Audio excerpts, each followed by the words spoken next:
سورہ البقرہ ہے اور آیت نمبر 103۔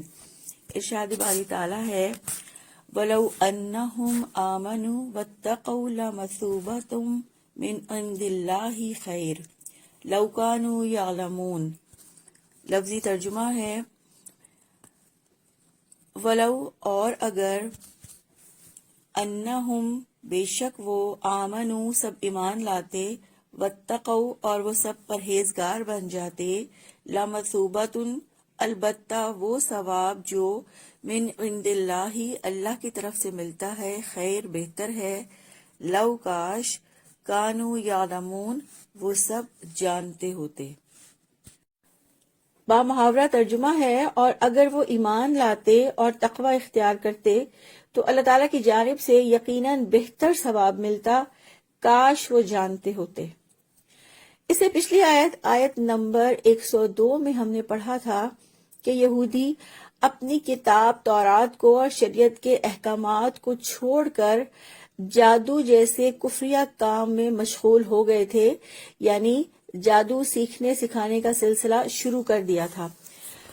تو یہاں اللہ تعالیٰ فرماتے ہیں کہ اگر وہ جادو کو چھوڑ کر اپنی کتاب پر ایمان لاتے اور اپنی ان کتابوں پر جن میں محمد صلی اللہ علیہ وآلہ وسلم کی بشارتیں تھیں اور آپ صلی اللہ علیہ وسلم کے احکامات کی پیروی کا حکم تھا، اگر وہ ان پر ایمان لاتے تو یقیناً یہ ان کے لیے بہتر ہوتا اور انہیں اس کا زیادہ اجر اور ثواب ملتا۔ واتقوا یعنی پرہیزگاری اختیار کرتے، یعنی اگر اللہ کے احکامات کی پیروی کرتے، اللہ کے احکامات آگے پہنچاتے، نافرمانی سے روکتے اور لوگوں کو بھی روکتے تو یہ ان کے لیے عظیم ثواب کا باعث بنتا۔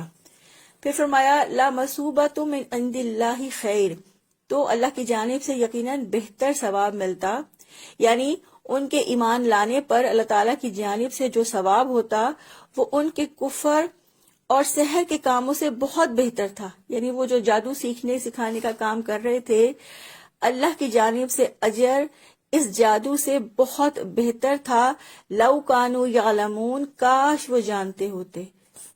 لو کانوا یعلمون کاش وہ جانتے کہ اللہ کی کتاب پر عمل کرنا، اللہ کی کتاب اللہ کی شریعت کے لیے وقت لگانا، اسے لوگوں تک پہنچانا، اس کو سیکھنا سکھانا کتنا بہترین عمل ہے، دنیا کا بھی فائدہ اور آخرت کا بھی فائدہ۔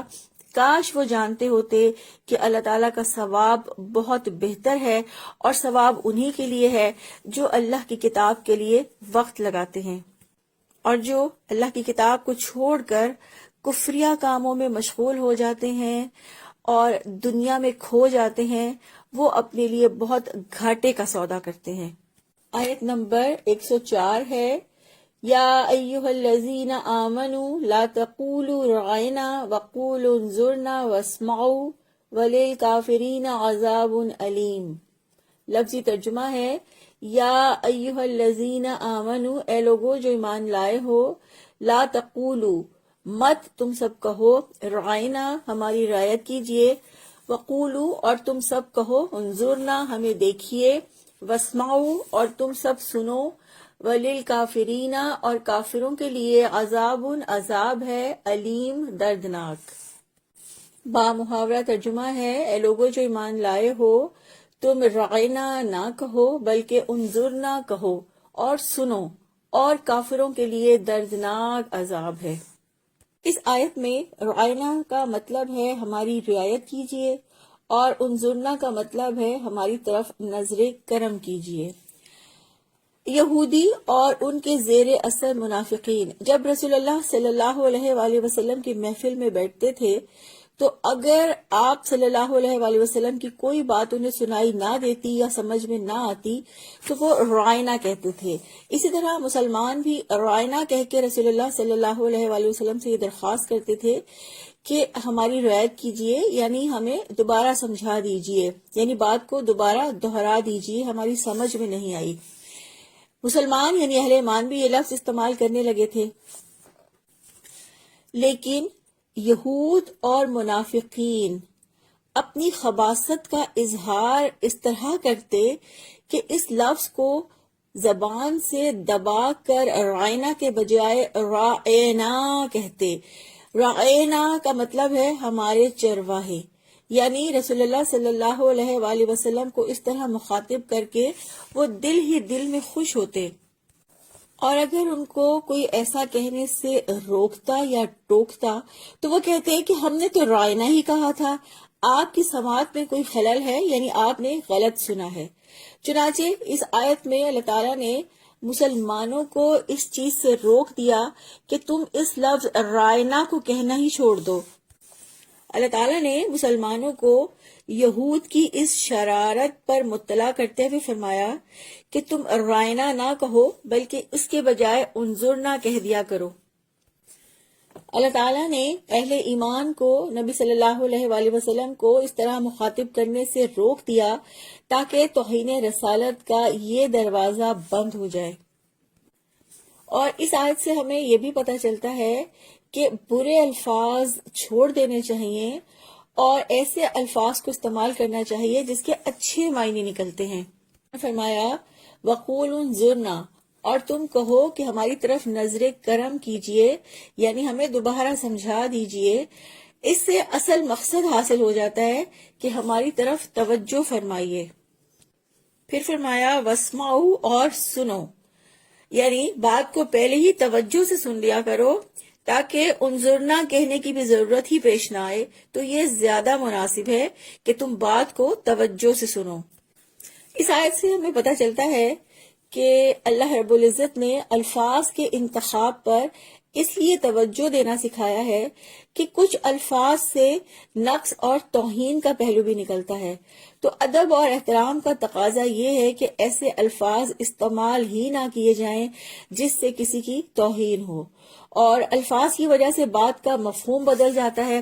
اس لیے خاص طور پر جو لوگ اللہ تعالیٰ کے کلام کو انسانوں تک پہنچانا چاہیں انہیں یہ جان لینا چاہیے کہ الفاظ کے درست استعمال سے یہ بات پہنچ سکتی ہے، ورنہ اللہ کا کلام پہنچانے کا حق ادا نہیں ہو سکتا. تو بات کو توجہ سے سننے کا فائدہ یہ ہے کہ بات سمجھ میں آ جاتی ہے، بات دل کے اندر اتر جاتی ہے. پھر اس آیت سے ہمیں مجلس کے آداب کا بھی پتہ چلتا ہے کہ مجلس میں گفتگو صاف الفاظ میں کرنی چاہیے، مشتبہ الفاظ استعمال نہ کیے جائیں جن سے کوئی برا پہلو بھی نکلتا ہو. اسی طرح بات کو توجہ سے سننا اور سمجھنا چاہیے. پھر اسی طرح فوراً ہی سوال و جواب کے بجائے عبرت اور نصیحت کا ذہن پیدا کریں اور اپنے ایمان کی حفاظت کریں. پھر اسی طرح دنیا میں کسی کے پاس کوئی بھلائی دیکھ کر حسد اور جلن میں مبتلا نہ ہو، کیونکہ یہ تو اللہ تعالیٰ کا فضل ہے. اس کے فیصلے کی وجہ سے اللہ اپنے جس بندے کو چاہتا ہے یہ فضل پہنچا دیتا ہے. یہودی اسی حسد کی وجہ سے رسول اللہ صلی اللہ علیہ وآلہ وسلم سے بغض اور دشمنی میں مبتلا ہوئے تھے کہ اللہ تعالیٰ نے رسول اللہ صلی اللہ علیہ وآلہ وسلم کو اپنے فضل سے منصب نبوت پر کیوں پہنچایا. فرمایا وَلِلْكَافِرِينَ عَذَابٌ أَلِيمٌ، اور کافروں کے لیے دردناک عذاب ہے. یہاں کافروں سے مراد اہل کتاب کے وہ لوگ ہیں جو اللہ تعالیٰ اور اس کے رسول کی بات نہ سنتے تھے نہ مانتے تھے بلکہ انکار کرتے تھے. تو ایسے انکار کرنے والوں کے لیے اللہ تعالیٰ نے اس آیت میں دردناک عذاب کی وعید سنائی ہے. اس آیت میں اللہ تعالیٰ نے رسول اللہ صلی اللہ علیہ وآلہ وسلم کی مجلس کے جو آداب بیان کیے ہیں یہ آداب کل بھی تھے اور یہی آداب آج بھی ہیں. آج بھی جہاں رب کا کلام پڑھا جائے یا رسول اللہ صلی اللہ علیہ وآلہ وسلم کی سیرت اور احادیث پڑھی جائے وہاں با ادب ہو کر بیٹھنا اور گفتگو میں شبہ والے الفاظ استعمال نہ کرنا ہی بہتر ہے اور باعث ثواب ہے. اسی طرح بات کو توجہ سے سننا اور سمجھنے کی کوشش کرنا بھی اجر اور ثواب کا باعث ہے. پھر فرمایا وَلِلْكَافِرِينَ عَذَابٌ أَلِيمٌ، اور کافروں کے لیے دردناک عذاب ہے. یہاں اس آیت میں کافروں سے مراد اہل کتاب کے وہ لوگ ہیں جو اللہ تعالیٰ اور اس کے رسول کی بات کو نہ سنتے ہیں نہ مانتے ہیں بلکہ انکار کرتے ہیں. اور اس کے ساتھ ساتھ انکار کرنے والوں میں وہ تمام لوگ بھی شامل ہیں جو مجلس کے آداب کے حکم کو نہیں مانتے۔ اللہ تعالیٰ سے دعا ہے کہ اللہ تعالیٰ ہمیں قرآن اور حدیث کی مجالس کے آداب کو سیکھنے اور اس پر عمل کرنے کی توفیق عطا فرمائے۔ سبحانک اللہم و بحمدک، نشہد ان لا الہ الا انت، نستغفرک و نتوب الیک۔ السلام علیکم ورحمۃ اللہ وبرکاتہ۔